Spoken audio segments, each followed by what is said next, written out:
And that is essentially the gist of how to play Iberon. And once again, this is very much in prototype form. The components, if and when this game is finalized, may be different, and there may be some rule changes as well. These are the most up to date rules based off of the second edition and based off of the play that I had personally with Mr. Scott Nelson. And so once again, I apologize for any rules goofs during the game, during the video. Hopefully, those are addressed in text format during as you have watched this video. But if you've stuck around this far, I'll go ahead and just talk about my impressions of the game after having played this a few times. So I really, I've explained my thoughts on first impressions during the podcast, which I'll link in the show notes below as well. But I really enjoy this game because, yeah, it does remind me a lot of Roads and Boats. Not as much in the logistical nature of, where to. I guess there are a lot of similarities to where you can build buildings and having to move around your players and their wells, and knowing that decisions get really tight with how many workers you have left in subsequent rounds after the first round. It makes it really tough, and makes you have to plan ahead on where to place your well, how far you want to move your players, and where to put these tiles, these hexes on top of each other to be able to set yourself for efficient building later on.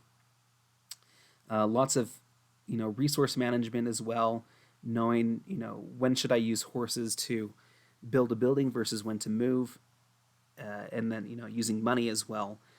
When do I save up money to convert to gold versus using them to bring back a number of workers back from the rest box to the colonist supply. The game itself, when I first played it with Scott, it was a two-player game. It took about an hour to an hour and a half. It wasn't as long as I was thinking, especially as I hit the second and third rounds, knowing that I didn't have a lot of colonists left over. I think once you start to build out the central board here and really get enough of these village buildings going, so you can take a lot of village actions and really move yourself forward. I often forgot that you could use 4 villagers to take a wild village action for buildings that are not yet built onto the board, and so that can really speed up the game as well and allow you to pursue different strategies regardless of what is on the board. But I really liked how the game progressed, and the logistical nature of it is different enough compared to Roads and Boats that it presents a puzzle that was very satisfying to me to solve, albeit there are some nuances that you do have to keep track of, such as how does a grain field work. As you noticed in the video, I messed that up, where with these other buildings or these other mines or woodcutter resource gathering camps that you can create during the game, they often take place in the wilderness versus the grain field, which takes place during the village phase. And so it can provide there can be a little bit of fiddliness when it comes to rules, let's just say. But it didn't take too long to keep track of those in mind, and turns happen really quick in this game, and so you learn this game pretty, in my opinion, pretty quick once you've kind of understood this chart basically and this player aid, as well as some of the base rules.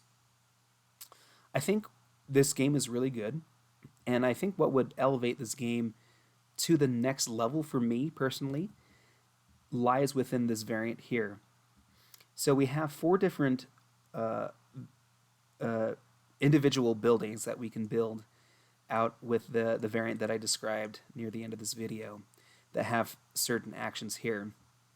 And if you know me, and if you follow my podcast, you know that I am a huge fan of Uwe Rosenberg and his games. For one of the reasons that I do so is the amount of individuality that comes with the different cards and tiles that he plays with. Now, in this game, we do have a slew of individual buildings that have different effects, both in the wilderness as well as the village phases. And so there's quite a bit of variability when it comes to these buildings, and it's the same kind of variable setup that you have in Roads and Boats, where you have a bunch of these buildings that once you've played with them, a couple of times, you kind of understand what they do.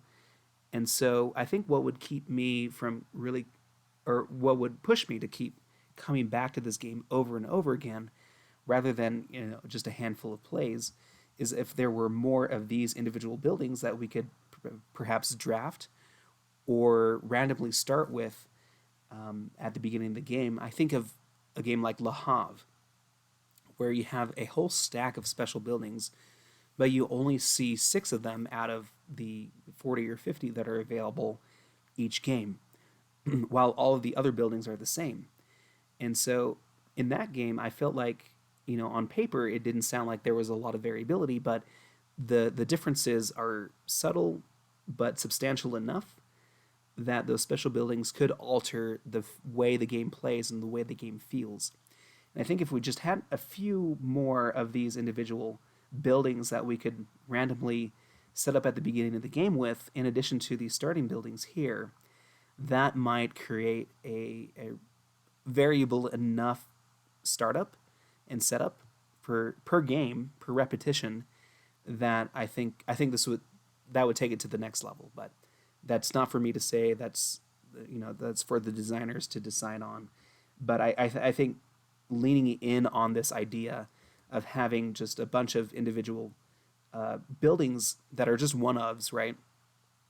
Say everyone gets access to those 4 buildings, at the beginning of the game, or everyone, starts with 4 tiles and they draft them, and so everyone has 4 individual buildings that are different from every other person that they can, pursue and build in and of themselves to make their game feel a little bit different, and it would bend the rules of what I think is a really solid core strategic gameplay and session here that we have of how the game works. I think there's a lot that you can manipulate with with resource conversion, or with interactions with different buildings, during the village phase or the wilderness phase as well.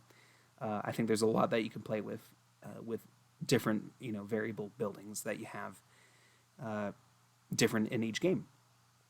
But in and all, I really like this game. I think if you're a fan of old school games like Roads and Boats and Le Havre, or some of those other games, I think you would be a fan of this one, and it's worth trying out.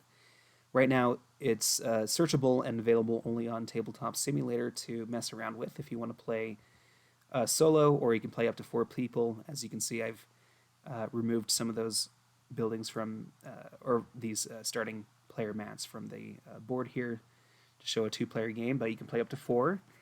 And I hope this game does well when it eventually comes to Kickstarter. But in the meantime, these are the rules for the 2nd edition. And any updates would be available through Board Game Geek if you search the game Ibryon there. But in that case, thank you for watching or listening to this until this point. My name is Phil, and you've been watching the Board Gaming Doctor, and hope you schedule an appointment with us real soon. And I'll catch you on the next one. Take care.